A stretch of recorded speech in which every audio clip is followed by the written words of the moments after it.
when you're doing something new, when you're doing something the world's never seen, most people will misunderstand it because they don't have any model to compare it to. And so either sometimes you can talk about what you're doing and other times you can't, and they're just like they're doing some crazy thing and they can't relate to it until they see it all in its fully formed thing. And you say, this is it, and they get to interact with it. All right, that little nugget of brilliance was from legendary Tony Fadell. Tony is the creator of many things like the iPhone, the iPod, and the Nest thermostat, one of the top product designers in the world. So I welcome him this week to the Chase Jarvis Live Show. We talk about all kinds of things, including his new book, Build, which covers all sorts of building, not just products and features, but how to build yourself, others, and teams. If you're a leader, this show is for you. Enjoy Tony Fadell.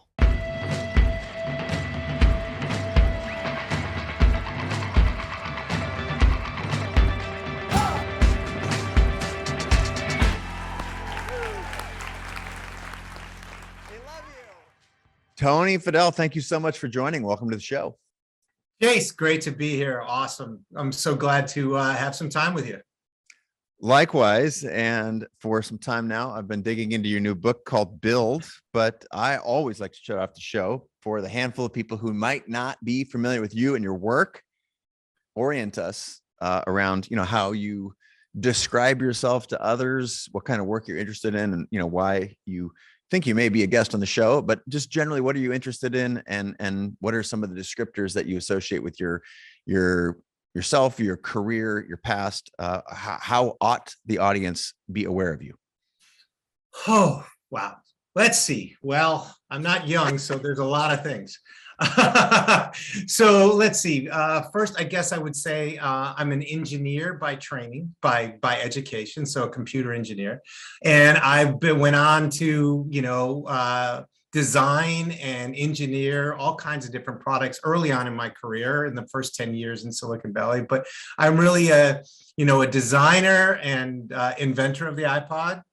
A co-inventor of the iPhone, and then I co-founded a company called Nest, which was doing thermostats and other home electronic products, connected products.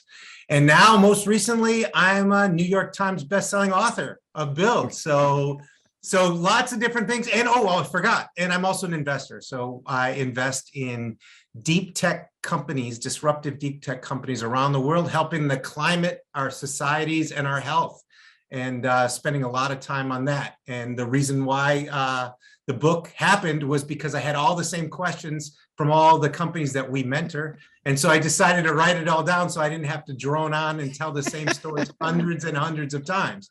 So that was the impetus for the book, besides honoring my mentors and all the people who helped me through that career and that transition, through all of those, now over 30 years of designing and building and creating companies and all those things.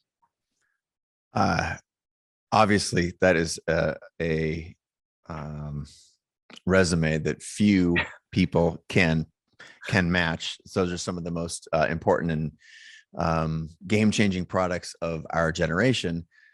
But I actually don't want to start off with the products. I want to start off with something today in our conversation that you just mentioned, which is this idea of mentors. And I believe, having started, online learning companies like Creative Live, making large use of the internet personally prior to that, I believe that there's this idea of mentorship at scale. In part, that's what this podcast has been about for more than a decade.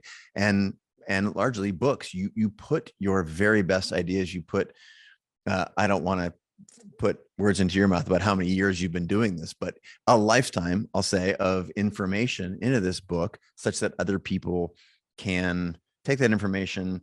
They don't have to touch the stove to know it's hot. You can tell them and save them a lot of cycles. So if we enter on the premise of mentorship, what have been some of your biggest takeaways from having mentors generally, but also some very specific advice, if you're willing to get into that you've received, having had the mentors that you've had? Well, mentorship, I'll tell you, is really so incredibly important. And luckily, I had my grandfather as a mentor very young, when I was very young, starting when I was 3 and 4. And that wasn't just having a grandfather, but that was my grandfather was an educator, and he helped to, put tools in my hands and my brother's hands. My brother's just 1 year younger than me. And literally we would go out and be repairing things and fixing houses and painting and doing stuff with electricity and, gas engines, and just getting hands-on, right? At a young age, getting that empowerment, that agency to say, wait a second, this is the world and you can do stuff with it. And it's when you're really young, and much to the chagrin of my grandmother and my mom, when we have power tools and cutting, saws and stuff like that, and we're just young kids. But to have that kind of empowerment is so valuable. And then along the way, because I knew that or I felt it, I didn't know, I wasn't that conscious yet. I had probably only 10% of a brain, but it was like I was always looking for that kind of help as I went through my career. And somehow, the vibrations of the universe came together, and I was able to link up with different people who wanted to help me or my ideas in some way without financial reward throughout my career, even in high school. And so that's been such a, how can I say, like I said, empowerment, but it was also brought you confidence, right? When you have somebody who has wisdom or experience to a certain level, and they see something in you or your ideas, and they go, okay, you're on the right track. Keep trying these things. And just encouragement, right? Encouragement, helping pick you up when it's really complicated and there's so much noise of, when you do things for the first time, you're like, could I do it this way or this way? Or like hundreds of different ways of doing something. They can help to, narrow down that wide field of things when you just really don't know what's that perspective. And Build is all about that. It's trying to narrow down all of this noise and going, just focus on this. This is what matters. And what really matters. And my grandfather never knew anything about technology beyond, normal power, tools, regular, tools, not electronics. He never touched a computer in his life. It was all about human nature.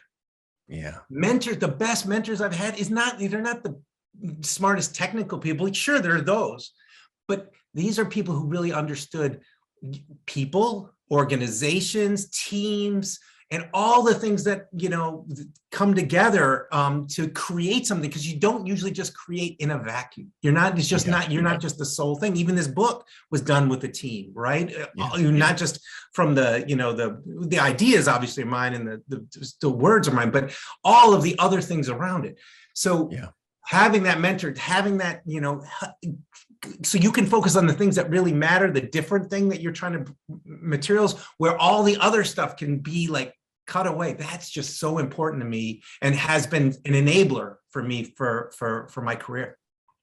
Well, I'm deeply intrigued. First of all, again, congratulations on the book. It's incredible. New York Times bestseller. Also, congratulations there. Obviously you've built many of the, most important products of our lives. This idea that, music, 1,000 songs in your pocket, collaborating with one of the all-time, great entrepreneurs of our time, and the iPhone, obviously transformative in popular culture. It's 15 years old today. Today was the first shipment of an iPhone. Can you remember 15 years ago and all the people around the world, or, at least the people lined up to get them? 15 years today. It's today. Crazy. This is a good day then. All right. That just made this even a little richer already. Congratulations to you. But the concept of building these products, as you articulated in sort of the answer to that first question, you articulated that it's, there's a relationship between mentors and there's team, and all of these things are building, right? That's the undercurrent for all of this stuff is build, the title of the book. In my world, I use the word create, these are all creative acts. You're creating a team of mentors, a peer group. But I was fascinated with the fact that you started the book around building yourself. That's the chapter, the first part of the book, which has got 4 chapters, I think, is building yourself. And I'm wondering if you can talk to us, maybe even preach for a moment. Okay, preach. The role that you feel like you took in building yourself. And if you were going to, provide some advice just in the very sort of the fabric, the understanding what it means to actually be a work in progress, to be constantly building and revising. And, there's things like you talk about adulthood and having heroes, and don't look down. There are a handful of topics within that, but just talk to me about the process of building oneself as perhaps the most valuable creative exercise that we will ever endeavor. Yeah, no, I look back and writing the book and everything, you kind of look and you go, whoa, wait a second, all this stuff happened. And so building yourself is really, you're always a work in progress until you pass, until you're off this planet, or under the planet, whatever you are in the planet. You're always building yourself, right? From when you come out of the womb and you're always learning. And if you decide, after school or whatever it is, okay, I got this thing, and you're just, kind of going through the motions, that isn't living. A true, to me, for me, I should say, is the curiosity of life that happens every day, whether you're 20, 12, or, 120. These things are like, to me, that's what it's oxygen for my brain. And when I look back at my life, I really have 10-year chunks. And I have like version 1.0 of myself, version 2.0, version 3.0. And so for me, where it really all came together in building myself was, and I think it was right around when we all have more or less fully formed brains at age 24, 25, 26. That's when it really happened. You could say it's version 2 or maybe version 3 of myself really happened, where you become aware, really not just about your passions, but you become rational and you start thinking about your passions and go, wait a second, maybe some of those passions aren't so smart because you didn't have a full brain to go and often think about it, or your relationships with other people, your relationships with yourself, all of those things. And I had 2 big things that happened at the same time. One was me having a fully formed brain. And then 2 was the absolute spectacular disaster that was General Magic. So General Magic was a company trying to make the iPhone 15 years too early, without all the right technology, but it had the right ideas, big concepts, but the society wasn't ready to take it. The technology wasn't ready. We wouldn't even know what we were really trying to accomplish. We were just making something cool that we thought was cool, but it wasn't really solving any problems at that point.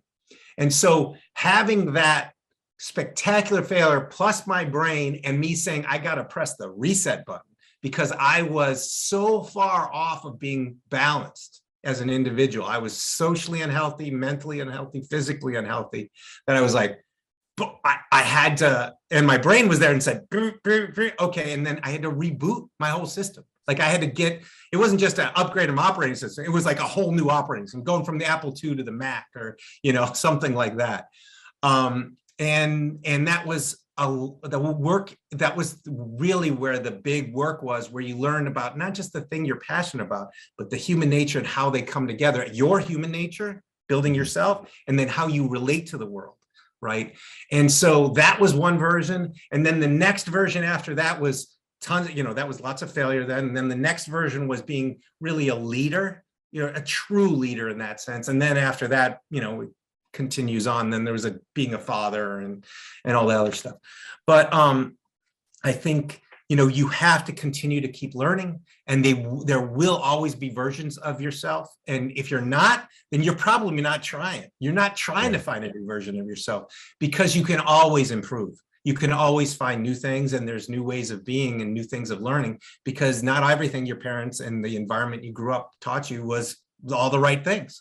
Right. And I'm learning today as I live in France or I live in Indonesia, and I find new social systems and that stuff. It's as I said, it's oxygen for my brain, and it helps how I design and how I think every day by continuing to build yourself. Well, I love this idea of being, perpetually in development. And one of the things that I find striking that I think is very relevant to this conversation, and I'm dying to get your take on, this is sort of my headline question here, is really around, you've invented some amazing things. let alone yourself. We're going to put a pin in that because we realize that everyone, you, Tony, have invented yourself or created yourself or build, to use the word that the title of your book and the chapters that are related to that. You built yourself. But in building, whether it's yourself or products, talk to me about the role, talk to us, the listeners here, about the role of being wildly misunderstood, because you wanted to make the pocket crystal, right? At Big Magic, you wanted to have this idea, and the idea that you had for that product was so ahead of its time. Even things like the iPod, 1,000 songs in your pocket, or the iPhone, and yourself. There's some role that being willing to be misunderstood in order to pursue either the product that you're trying to create, whether that product is an iPhone or Tony Fadell 3.0. Talk to me about the role that plays and how you managed it in this process. I'm fascinated, as the builder of some of the greatest products, what role that played for you. And I think it might be insightful for our audience. Oh, wow. Okay, that's a great question. So, when you're doing something new, when you're doing something the world's never seen, most people will misunderstand it because they don't have any model to compare it to. And so either sometimes you can talk about what you're doing, and other times you can't, and they're just like they're doing some crazy thing, and they can't relate to it until they see it all in its fully formed thing, and you say, this is it, and they get to interact with it.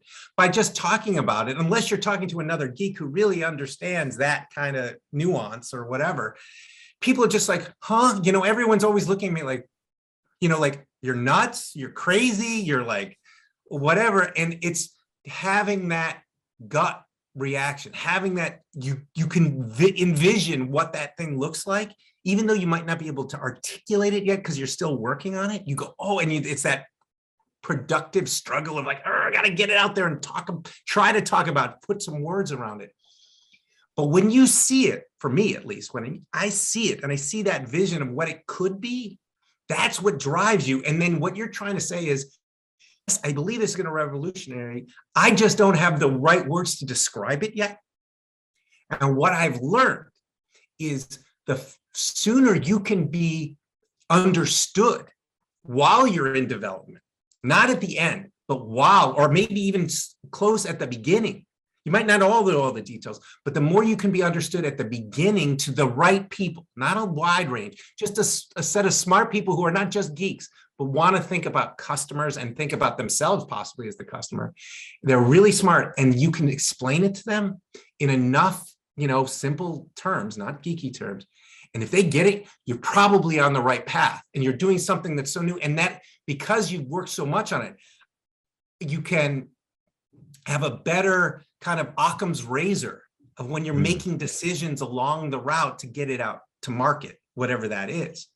And at General Magic, we knew we were doing something cool, but we didn't really spend enough time thinking about who it was for, why, with the pain we were trying to solve, the superpowers we were trying to bring, all those things. So we were just kind of all in it, and we thought we all understood. We understood the technology to a certain extent, but we didn't understand what we were building. It was just this, ooh, this is cool, right? And that's the reason why it failed, was because we just kept, pleasing ourselves in a way, but without articulating what it was. So we were misunderstanding each other. Even on the team, we didn't all know what we were doing because there was no real good articulation of what it was.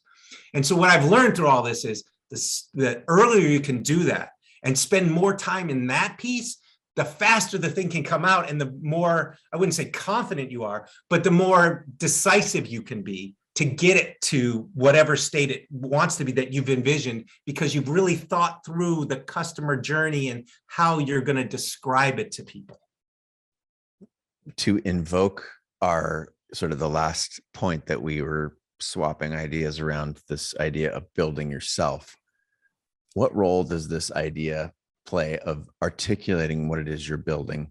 For products, you have very clear examples there. How about with respect to yourself? Do you feel like your ability to help other people in your life, your parents, your spouses, teachers, mentors, how important is it to frame this vision for yourself? You talked about being shaped very early with your grandfather. How important was that shaping, and then your future articulation of wanting to be involved in designing products and whatnot? What role did that play in becoming the successful creator that you are? Well, again, the first 10, 15 years was not very much success. So you had to learn through doing. But I think that,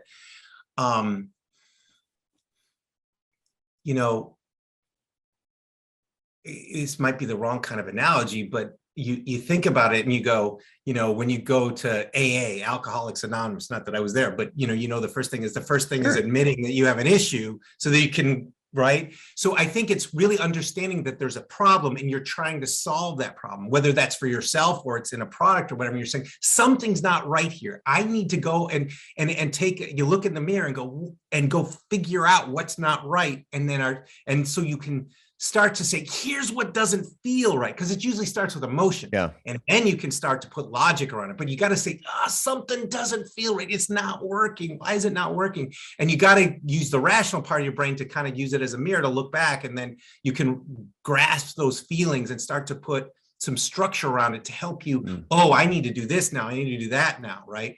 A lot of times there's these like simple tests like, do you have the right set of friends, or are you doing the right thing for your health, or, and you kind of do these assessments to find out where you're at. And so you can start to ascertain what you need to do to kind of look into yourself and then do that work to help grow yourself into that new way you want. You don't know what it is, but you know that you're going to go into this unknown, but you know what your problem you're trying to solve, right? Just like you do with a product or a service or whatever you're trying to create. And so I think it's really acknowledging some feeling that's not right. And so that's where it all starts. And I always say that, the best products are born out of pain, and you get a painkiller. The same thing happens with you. You go through pain as an individual, and then you go and try to figure out what it is to get rid of that pain, not numb it. Most people numb their pain. They don't go and address it head on and go, okay, I'm going to go and tackle this. For me at 25, I was incredibly overweight, all this other, okay, yoga, yoga and meditation, and thinking about how I'm exercising, thinking about how I'm eating and what I'm eating, thinking about who I'm hanging out with, and making sure I make time for that stuff. It was all of that stuff, and really just rebooting everything, and actually asking myself questions about fundamental values and morals that I had, that I was raised with, and going questioning all of that again and going, is that how I want to live? Do I really believe that now? What do I need to learn to make sure I believe that? Instead of blind faith, let's make sure adopted it as it's your own. You weren't just given it, but you readopted it because you really believe in that. If that's making any sense to you. So thanks for that, Tony. That's brilliant. I want to tweak our approach just a little bit here, because we've been thinking about, very sort of broad concepts like mentorship and, knowing thyself, and, building ourselves, building things generally. I want to get very specific. On a small analogy, I had dinner with Elon Musk. Everyone was asking him about space time and his crazy shit like that. And I was like, I'll tell you what I want to know. I want to know the difference between your Tesla and my Tesla, as an example. So I want to shift gears similarly and say, Tony, you built the iPhone, right? This thing has largely transformed popular culture. I looked at it almost primarily, I'll say secondary, but almost primarily as a camera, being a photographer. It certainly has transformed photography. What was it like? And talk to me about this early vision of the pocket crystal, and then, joining Apple and inventing something, co-inventing one of the most popular devices to ever grace the planet. That I want to understand, because we can understand a lot through the specific example. And if we shift from these general concepts to something very specific. So I'm hoping to understand early the intersection of these things, your vision of the pocket crystal, sort of, I guess, melding with Apple wanting to build a product that, having a sense that the world would go mobile. Can you take us behind the scenes on what that was like? Sure. So, in 1989, 1990, Mark Peratt, Andy Hertzfeld, Bill Atkinson all got together around this concept of a pocket crystal. And if you look at the drawings, they're in the book online. It looks very, very similar to the iPhone or the smartphones we have in our pockets today. All one sheet of glass with icons. It's really crazy to think how right on, at least the form, the morphology is of the device. So in that early 1990s, when we were working on it, it took 4 or 5 years to actually bring it to market for the first time. And this was a product that had communications, mobile communications, but there was no internet. There was no mobile data network like we know it today. There was hardly any cell phones. It had downloadable apps and games. You could is in quotes, purchase travel on it, right? And even buy things. It had animated emojis, animojis, whatever you call them now, in 1992, 1993.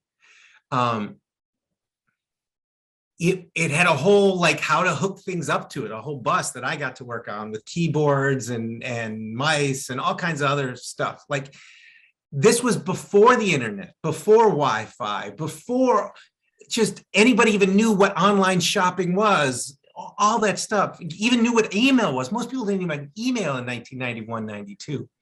And it was all built around content, commerce, and communications and community. So it was all of those things coming together in one device that was pocketable, hardly pocketable, but it had a touchscreen. It didn't have a real physical keyboard. That was something you could attach, just like you could attach to a keyboard to an iPad today, right? But it was right? And so we had all of these concepts, and nobody had the problems we were solving, which was mobile entertainment, mobile communications, mobile browsing and commerce like we had, and community. So we had all of this stuff, but nobody knew what it was. We didn't even know what it was. We were just working on it because we said this was going to be the new way of the future. Again, before the internet. So you fast forward to 15 years later, and then all of a sudden, boom, there's the iPhone. And so obviously the technology got much, much better. We had screens like that one only had a grayscale screen, a really slow processor, but it was built all from the ground up. And to think that most, if not all, most of those concepts were on the thing. We didn't have a camera on it, okay? We didn't have GPS yet. There was no Wi-Fi because there was no Wi-Fi, but it had most of those things. And we were then solving the problems because people knew what browsing was, right? They knew what email was. They knew what buying things online were, and from the iPod they knew about entertainment on the go, all of your entertainment you wanted. So it took not just the technology to get better, but for society to understand it needed it, right? And it's, or at least the early adopters, feeling the pain of having to carry a laptop, an iPod, and a cell phone, and those things merging together as one, and then coming together with the same similar kind of interface in terms of like just what was drawn in the pocket crystal thing was just astounding. And when we were working on it, I just remember, oh my God, this is General Magic all over again.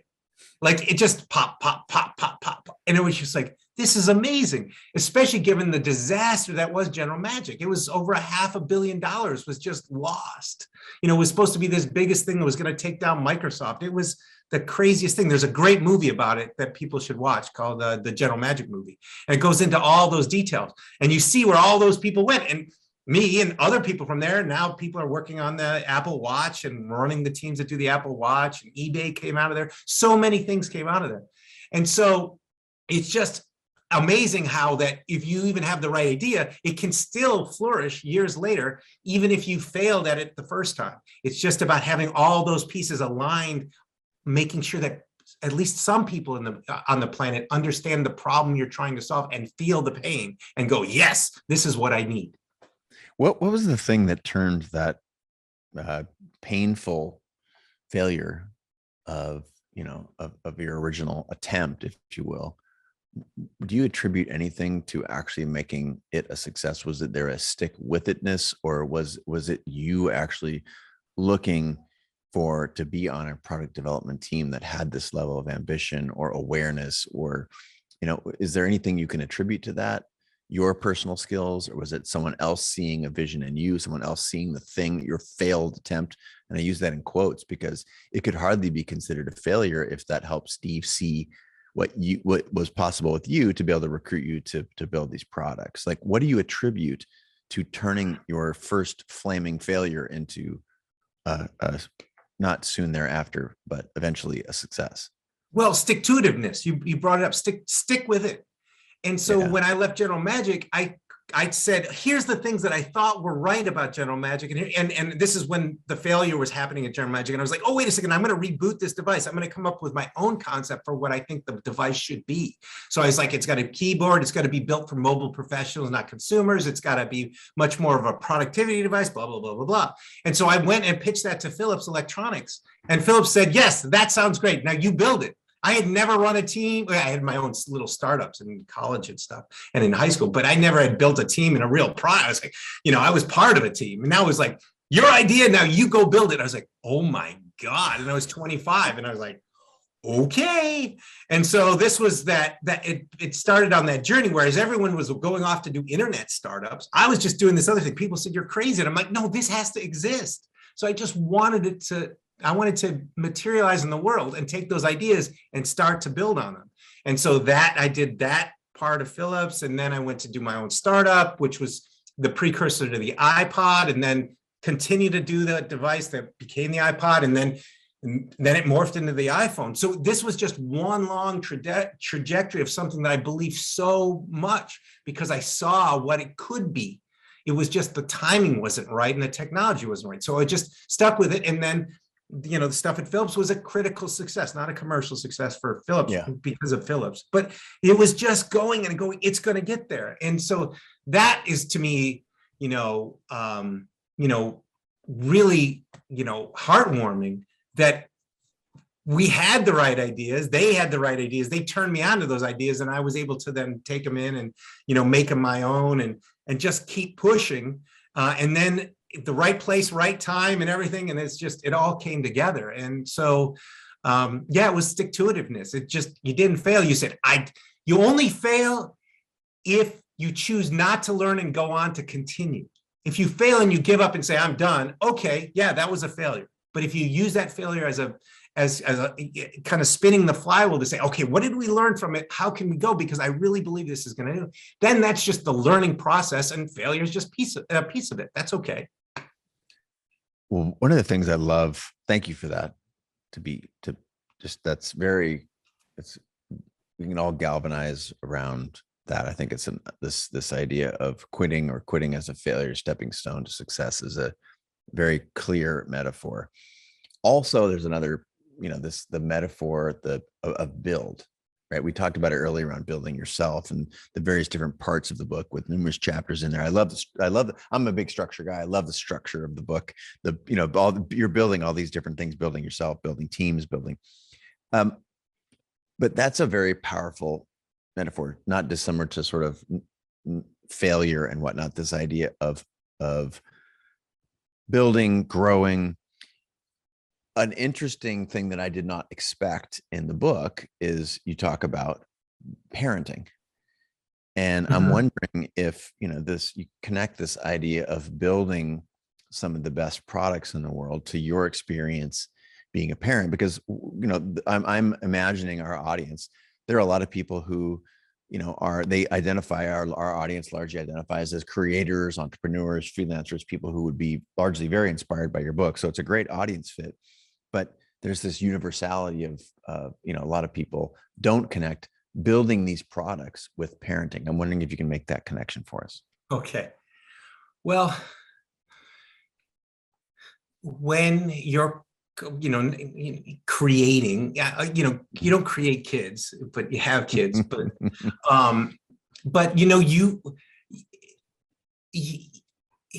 you have to pour your heart and soul into these things, and you pour your heart and your soul into your kids if you're a great parent. And everybody does it. Sometimes it's misguided, but you try. You're right. You're like, oh, I'm really passionate because I'm on a mission to create, help this thing become something, right? Because it's not just me. This is a team of people, right? The iPod, yep. The iPhone, all this stuff is a team of people.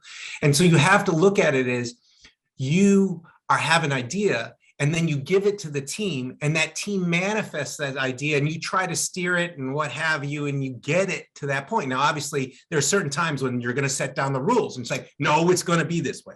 And then there's other things that they inject their own personalities into it, and then it adds another dimension to it. But there's certain things, there are rules that you don't do. And if you think about kids, there are certain rules they can't, no, you're not going to do that. No, you're not, whatever it is.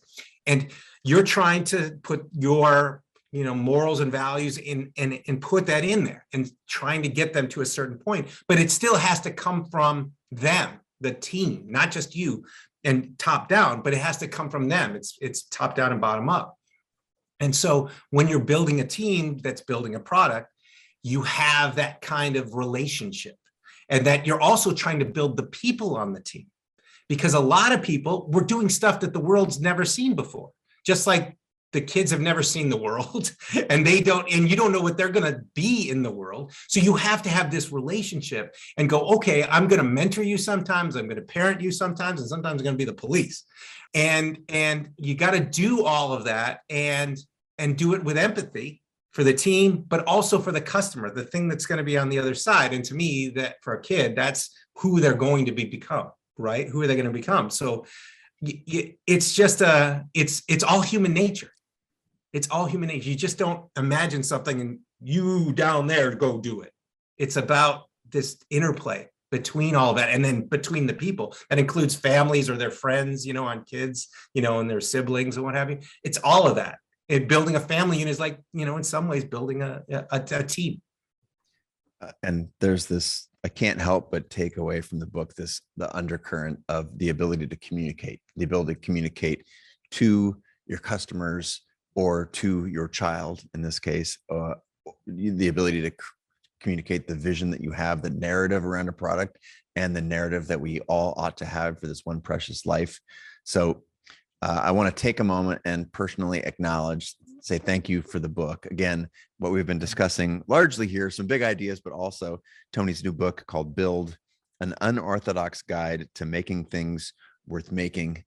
I also I've read a lot of business books in my day, and so many of these books, they talk about start with perfect thing X, and then perfect thing Y will come along, and then perfect thing Z. And then in the end, you got this great thing. And my experience isn't like any of that. It's like when shit breaks and this doesn't go right, and when this is a big failure. And I genuinely appreciate that about the book, specifically advice for CEOs and entrepreneurs about how to leave a company or how to sell a company. I'm looking at my list here. The importance of mentorship, the role of failures, the importance of guiding customers through journeys, the advice for leaders and parents. So it really is an expansive concept of build, and from someone who's built many of the greatest things in the world. So thank you. Grateful to you for your time, and for anyone out there in the world, again. It was it's a real labor of love. It was just get it out there. And I was like, I'm just not going to pull punches. I'm going to say it the way it is and how my mentors taught me. Right. And just here it is, all raw, unvarnished. And, I'm a human too. I remember at General Magic, I worked with my heroes, and then, they turned out to be humans as well, especially when you're doing something the world's never seen. Nobody's an expert, even your heroes. Right. And, and it's just how it is. And we just have to accept that. And that's okay. It's a fascinating read. It transcends the concept of a business book and goes into what I would consider personal development and narrative, and it's exquisite. So folks out there listening, I highly recommend it. Tony, I promised, I know given this thing is a New York Times bestseller, your time is in demand. I want to say thanks again. And is there any place you'd steer our audience, aside from buying the book, that you would want them to pay attention? Because we're good at supporting authors and creators in their journey. Anywhere you'd steer us besides this?